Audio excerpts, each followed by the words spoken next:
Hey guys, it's Mary from Very Very Mary, and we're doing a very important video to me. Anyway, I don't know if it'll be important to you guys. I think it'll be important to lots of people because when you're like single and you're a Christian or believer in Christ and you're Bible believing, Bible following, it's hard to not listen to what the world tells you to do with your life.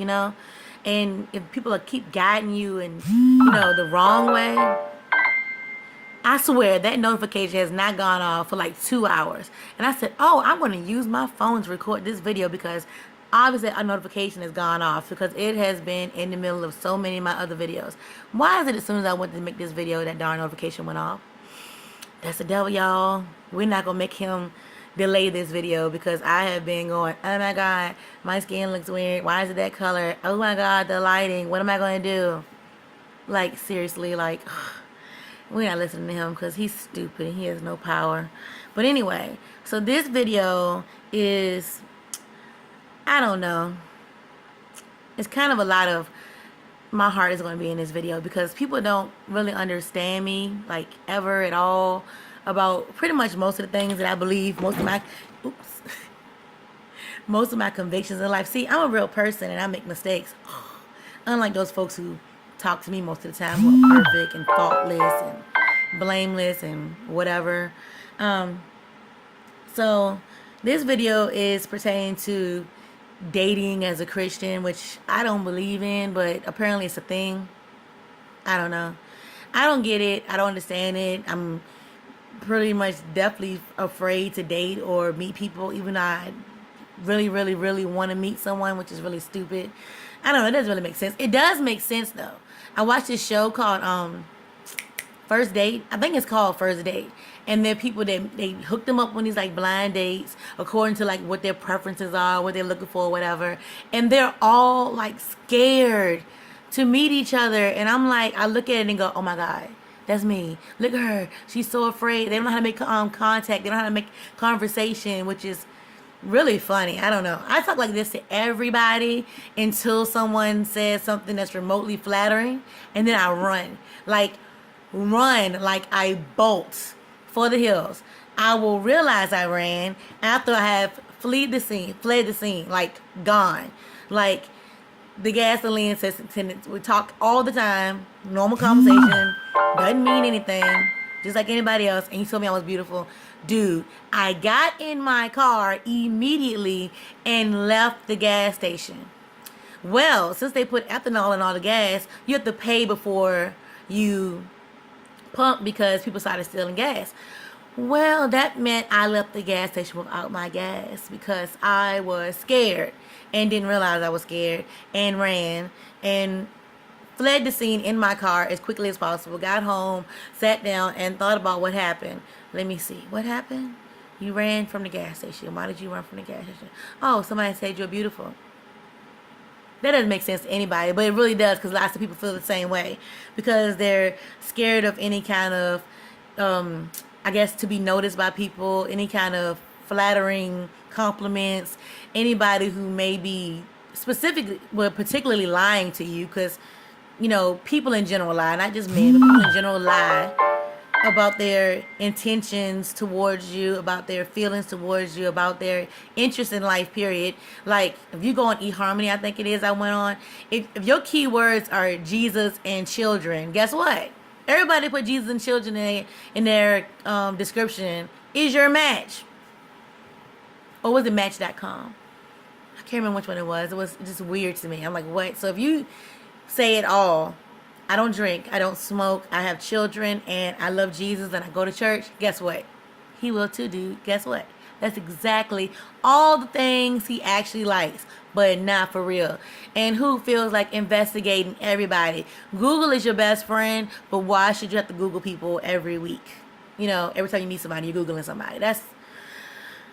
That's just too much work for me. Like, I don't understand. Like, God is the ultimate fact checker. Like, God has prepared the person that's for you, man or woman, husband or wife, before your creation. He knew who he was going to make you and who he was going to make for you.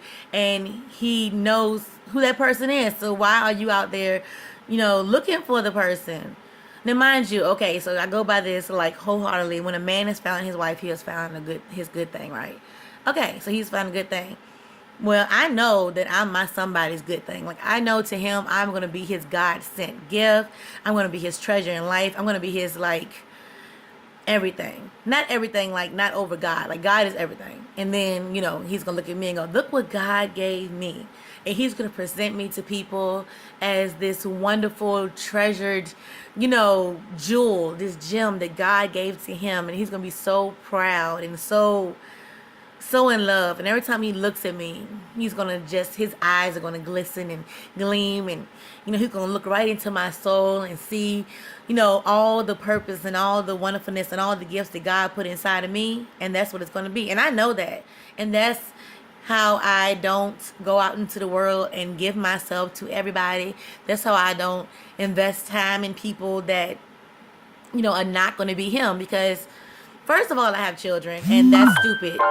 I'm not giving anybody an hour or two of my life, once a week or twice a month or whatever, and take that time away from my family, to, I don't know, just say I went to the movies, or just say I went out to eat, or just have somebody to pressure me to do things I want to do. And then you say, but Mary, if you have children, obviously, once or twice or how many times in your life you went ahead and went that way in your life. Well, guess what? That was love. And that was that.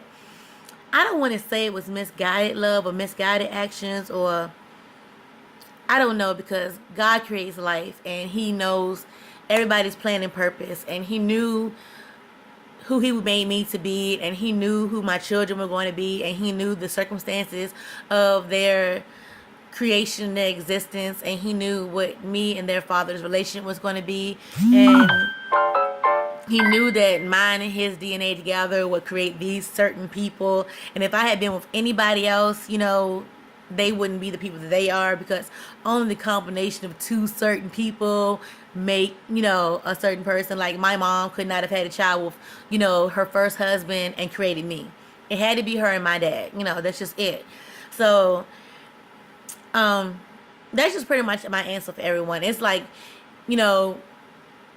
before me being saved, things happen, and then after me being saved, things happen, and it's like you just feel like it's like Abraham and Sarah. God says, this is what I have for your life, and that you're going to have this, and then you take it upon yourself to go, oh, dude, this must be what God meant for it to happen. This might be what God meant for me to do, and you do it. Because especially if you feel strongly for someone, if you love somebody, it's like you feel like, how could that be wrong? This is what it should be, like we should be together. But if you're not together in the context of marriage, if God hasn't said this is your person, then you're pretty much taking it upon yourself to make things in your life happen that you shouldn't be doing. Like, who are you to know more than what God knows? Who are you to do something that God didn't specifically say, this is what I want you to do? So, people's stories and the way things happen in people's lives are just the way they happen, and you can't judge anybody for what they've done in the past. And in reality, like, people have relationships with people every day. People, lay with people every day, and no children result from that. But, if their child is a result of those two people coming together, that was God, because God creates life, and God meant for that to happen, and God meant for those two people to come together at that time to make that person. Because just like he has a plan and purpose for my life, for me to do things, to serve his kingdom, part of serving his kingdom obviously was to bring little souls into the world, to then in turn serve his kingdom and to draw other souls to him. Like, if I had been just a person with no children, yes, my discipleship, yes, my teaching in Sunday school, children's church, out in the world, on a city bus, whatever, could have possibly drawn souls, because you never really know who, because of what you said and the seed that you planted in their heart and their soul and their spirit, if that actually caused them to come to Christ, if it's somebody you just met on the street. But if they're your own children, you see the fruits of that labor when they grow, whether they depart from God and then come back, or if they consistently serve God, alongside you, throughout their life. So that's just what I have to say about that. So, God knows what his plan and purpose was. And, if one of his, future reverends, disciples, apostles, or whatever, was supposed to be my son, that couldn't have happened without me and his father coming together. And, if, obviously I'm not who I'm supposed to be 10 years from now, and his dad's not who he's supposed to be 10 years from now. And if my son is supposed to, you know, hold a revival meeting and win, 30,000 souls to God in 2020, that's not going to happen if he's born, 5 years from now, 2 years from now, 9 months from now. So obviously he had to be born when he was born in order to be the age he needs to be to achieve God's plan and purpose for him in 2030 or 2020 or whatever. So that's just how that works. God's timing is God's timing, and the circumstances of things are the circumstances of things. So that's how that works. So don't judge people because of their past life if they already have children and then they're telling you that abstinence is the way, because you said, oh no, you obviously have been with someone, so how can you tell me to abstain if you didn't abstain in that instance? I'm here to tell you that I have abstained for many years, blocks of years in my life, because I know that's what God had for me to do. And if I took it upon myself to do what was needed, and then a child was created, then that was God's doing. I can't say that God told me to sin. All I know is as a result of my actions, as a result of my love for a person, a little person was created, and that little person is brought here to win souls for Jesus, because God is the one that creates life. I don't create life. God creates life. My actions may have aided in the creation of that life, but those actions are done every day by many people, and no life is created. But that's how that works. So I just want to kind of like preface or go back to the beginning of the video and just say that if you are looking, or not looking, because a woman should not look for her husband, God is going to send him to you. And if you have previously been in numerous relationships, whether sexually or not sexually, and they have clearly failed, you are not a good picker.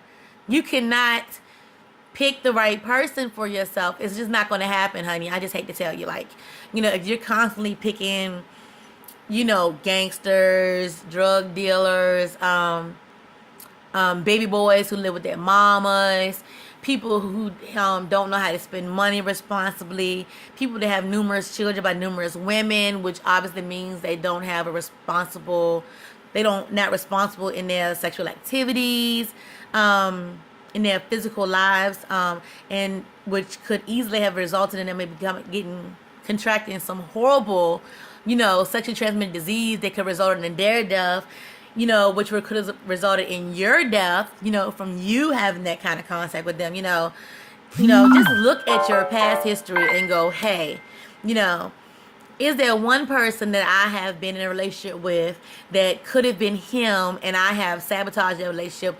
Or if all of them have been nowhere close to being him, but I was just in a relationship because it seemed secure. I've known him for a long time. He had money, whatever reason that you were with these people or whatever, but obviously it didn't work out. That's because you are not the person supposed to pick your someone. And if you're a guy and you have been with girls because they were easy, or because they could provide you a place to live and food to eat, or because your mom hooked you up with her and you want to do anything to please your mama, so you stayed with her because you want your mom to be happy or whatever, those reasons are not good enough reasons to devote large chunks of your life towards a person who is not going to be your person forever, not the person that God put you here to be with. It's just all senseless. It's just a terrible cycle to like kind of waste your time and waste your life on. So in your singleness, you called to serve God. You called to be close to him. That's the relationship you need to have with a person. You need to be closer to God. distract yourself with him or her. Don't distract yourself with dating and worrying about what you're going to wear and, all these trivial things that have no lasting eternal value. Because in eternity, it matters what you did for the kingdom, what you did, how many souls you brought to God, and if you just did what you were supposed to do. So, ladies, when you are thinking and praying on God to send you your husband, the first thing you need to know is, can he lead me? Because you are called to be led by your husband. Like if you're a single mom and you're just used to doing everything yourself, making everything happen and making all the decisions, and that's all you know now, you need to be able and ready to relinquish those decisions and that part of your being to your husband. you know so if he's not able to lead you, if he's being led by his family, specifically his mom or his sisters or his aunties or his grandmama who raised him or whatever, then he can't lead you. And if he's not first being led by God, if God is not his number one, and clearly God didn't lead him to you and tell him, I made her for you and I made her for you, and I made you for each other, and you're supposed to come together and worship together and praise me together and serve me together and witness together, then what is the point? If you can't lead a woman in the ways of God, if you can't lead her in worship, if you can't lead her in prayer, if you can't lead your household in decision making, if you can't earn and take care of your family, then what are you doing? Just stop in your tracks right now. If you can't lead her and he can't lead you, and you're not praying for God to send you someone who can lead you, and you're not praying to God for someone who is first led by him, you need to just pack it up right now. Just stop. For real, just stop. If you're never satisfied with being single, because you always have to be with somebody, you always have somebody to call and text, somebody to lay up underneath, somebody to take you places, you need to stop. For real. You can be alone without another physical person and be together with God, because you need that time to be closer to him, to depend on him, to rely on him for your companionship, and to grow your relationship with him before you can have a strong relationship with any other person, man or woman. That's just how that is. Like, man, you need to ask him to teach you how to lead. You need to ask him to teach you how to pray. You need to ask him to teach you, what a man is supposed to be. Because, without being led by God, I hate to tell you, you're not a real man. If you're not looking to God to teach you how to be the man that you're supposed to be for your wife, then you're not a man yet. Just to let you know. If you're still being raised by your family, you're not a man yet. If you're looking for a woman to raise you, and no, you can't raise a man, ladies, just to let you know. Like, if he still needs you to tell him to pick his drawers up off the floor, if he's still looking to you to tell him how to spend his money responsibly, and you have to tell him, no, babe, we need this money for the rent, we can't use it to buy you some new Jordans, that's just frivolous. You're wasting your life. For real. For what? Just stop. Stop. Don't do that. That's just crazy. So one of my struggles in life is, at my home church, they don't have a singles ministry, because obviously everybody's happily married to another Christian person who's serving God. But not really, because most people in my church are older people. There are no younger people, really. And most of them come to church alone, whether it's the husband or the wife, and their spouse doesn't come to church. So you don't even know they're married at all, which I think is really sad. So there's no, evenly yoked, couples serving God. There's one person coming to church reluctantly by themselves, grumpily doing things in the church because they feel they have to, and there's no partnership there, which I think is really sad. And there's no singles ministry, because obviously nobody should be single, and if you're single, there's something wrong with you. And if you are a single parent, then you're the devil. So usually when I go to churches, it's like I'm Jezebel. There's sin walking around behind me. Oh my God, walk away from her. That's just crazy. So I think it's so crazy. So most people that I have had the privilege of talking to in concerns to marriage have been married people. They have been married for 100 years who don't even know what it's like to date or seek partnership or whatever in this time and I just have to tell you, like, apparently in 2017 there's no such thing as dating. There's just like Netflix and chill. There's just like, let's go hook up. Ugh. The idea is so gross. Like, your private parts are gonna fall off, people. For what? Why? Because you just had to be with somebody in the moment because it just felt good, because you felt content in the moment, because you got drunk, because I don't know, because somebody said, girl, you should go home with him, he cute. Really? He cute? Is that really enough reason to give your body away to some random person you don't even know?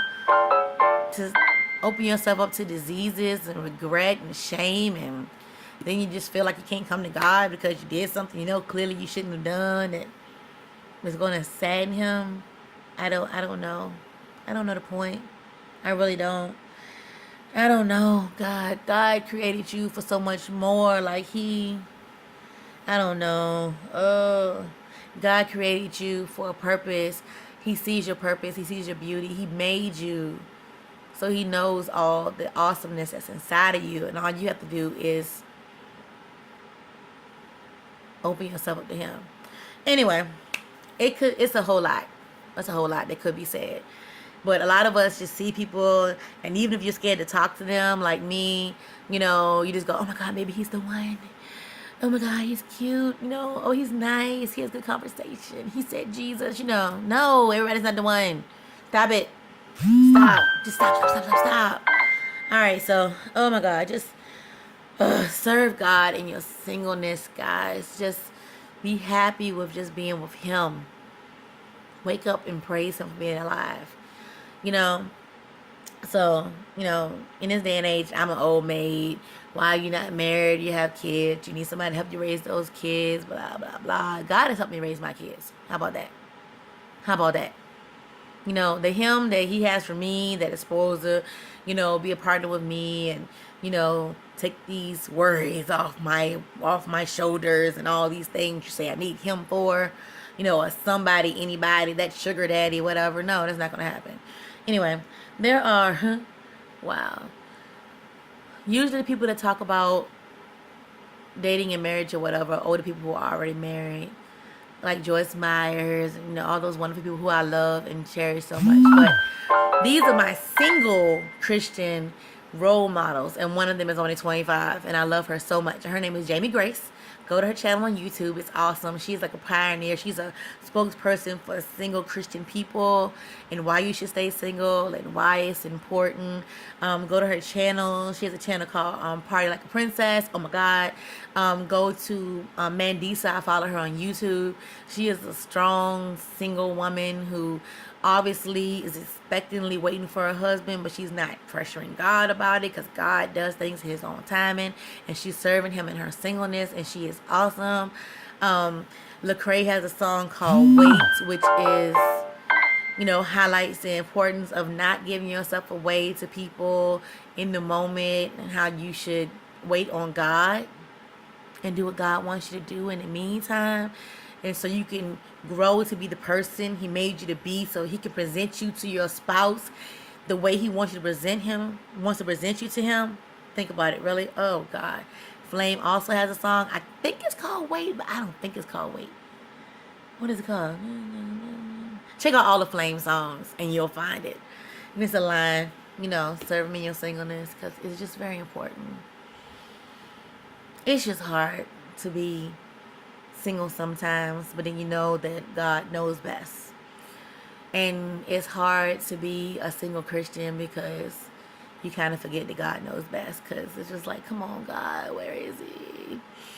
I'm so sad today. I'm kind of lonely. Please help me.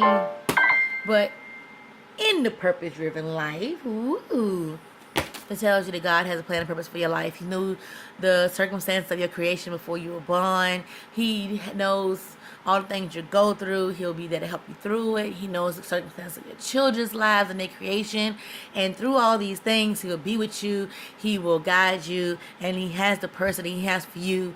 And gosh. And by the way, no, I'm not a Muslim. But I love Jesus so much. I love all God's people. And I just want y'all to stop with the craziness. One day God will send you the person that will cherish you. The person that will look at you and know you from the inside out and love everything about you, even your faults. And that will just hold you up as the most precious gift that could have ever been given to them. That will hold you up to the world as the awesomeness that God made you to be. So just stop right now. Like, for real, just stop. I'm telling you, stop. I know it's hard. I know it gets lonely. I know you cry. I know you get sad. I know you just feel like, if I just went out with a couple people, if I just went on this website. And mind you, if God said do it, do it. But don't do it out of, I don't know, anxiousness. Because anxiousness will get you in situations you don't want to be in. Wasting time that God would rather spend developing you and using you for the great things he has in store for you in your life, to make you the person he wants you to be, to reach the plan and the purpose he created you for, to just be awesome, because God made you for awesomeness. God is awesome and God is love. So that's all I have to say on that. Be safe, be blessed, be encouraged, stay strong, and like, subscribe, comment. Let me know what else you want to hear. If you liked it, let me know you liked it. And I know this is a very important topic because it's very important to me, and I've needed to hear this, and I've been wanting to talk about it for a long time. And hit that notification button for my next video. I love y'all. Have a super awesome day. Awesomely good day. Bye.